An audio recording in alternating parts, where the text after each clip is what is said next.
Mapagpalang araw sa ating lahat mga ka-mindset. So ayan, ito na naman tayo sa ating gala na may konting trabaho. So andito pala ako ngayon sa may Bacon, Sorsogon or Bacon, Sorsogon City. Ayan. So ang ganda dito mga ka-mindset. So actually kaya kami napunta dito, may hinata kaming motor mga ka-mindset, no. So sinamahan ko yung collector ko.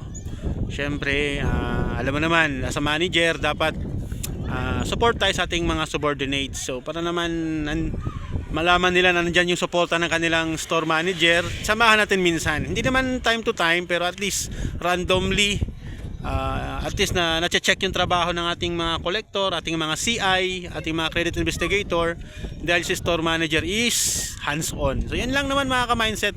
Share ko lang, ang ganda dito. Ang ganda niya talaga, grabe. Ang init, pero but still, makikita mo yung dagat. Ang sarap ng simoy ng hangin, yung hampas ng alon parang musika sa ating tenga. Ayan, dagat dito. Ayan, may mga bangka. Ayan oh. Ayan, so ayan pa yung signage mga ka-mindset. Puntahan natin mga ka-mindset kahit mainit. Puntahan natin. So ano pa to guys, sa may Bacon or Bacon, Sorsogon City. Ayan. Malayo-layo pa yung mga ka-mindset eh. So dito na lang tayo, sobrang init maglakad. Ayan, ang ganda niyan talaga. Nakakatanggal stress, no? Nakakatanggal pagod, nakakatanggal ng umay sa buhay. So sa mga riders dyan, no? Sa mga nagbabiyahe, nagmumotor madalas, rides, yung talagang rides ang hanap, try nyo sa Bicol mga ka-mindset.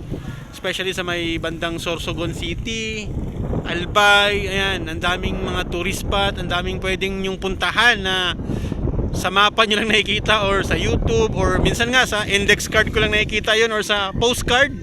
So ngayon napupuntahan ko na mga ka-mindset halos lahat, di ba? So ayun maganda rito mga ka-mindset sa trabaho natin. Well actually pala mga ka-mindset sa nagtatanong, no, hawak ko po is motorcycle dealer po ang trabaho ko. Hawak ko mga motor, lahat ng branded na motor, branded. So sa mga gustong umutang dyan ng motor, mga hulugan, so meron tayo dyan mga ka-mindset. So ayan, grabe, talagang nakakatanggal stress talaga. Ayan, ang ganda ng lugar dito sa Bicol area mga ka-mindset. Kasi nga, ayun o, konti lang yung traffic, kasi wala ka lang traffic. Ayan, nabasa nyo po, Bacon Public Market or Bacon. Bahala na kayo magbasa dyan. Sa mga taga Bacon or Bacon, comment down below kung anong pagbigkas ng market na to or lugar na to. Ayan, ang ganda dito mga ka-mindset, no. So pabalik na tayo sa ating kasama. Lakad-lakad lang ako, tanghaling tapat, no, ang init. So ayan ha, so ingat tayong lahat, ingat sa mga biyahe, dasal palagi, and then magpasalamat sa mga blessings. Kung may mga problema man, kaya nating lampasan yan. Okay, so once again, it's me, Mr. Choi. Lagi nagsasabing, mindset is power.